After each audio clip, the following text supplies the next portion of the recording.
La présidente mexicaine Claudia Sheinbaum avait obtenu un délai d'1 mois. Mais les droits de douane des États-Unis sur les produits mexicains sont désormais en vigueur.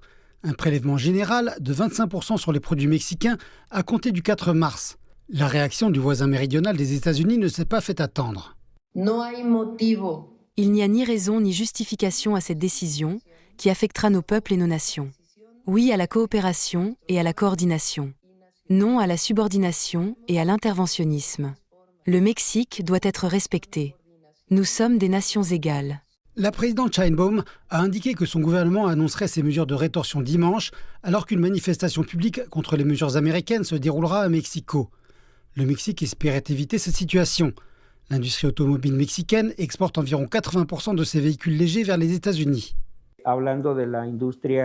L'industrie automobile mexicaine génère 1,2 million d'emplois, auxquels s'ajoutent 9 millions d'emplois indirects au service du secteur.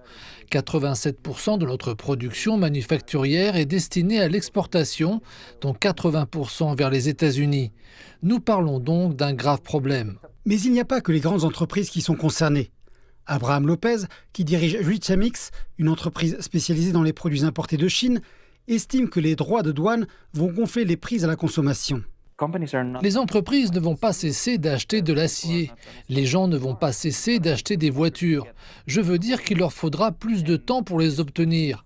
Mais le monde ne s'arrête pas et vous poussez l'inflation pour les classes moyennes et inférieures davantage à la hausse alors qu'elle est déjà mauvaise. C'est une situation qui met fin au libre-échange en Amérique du Nord.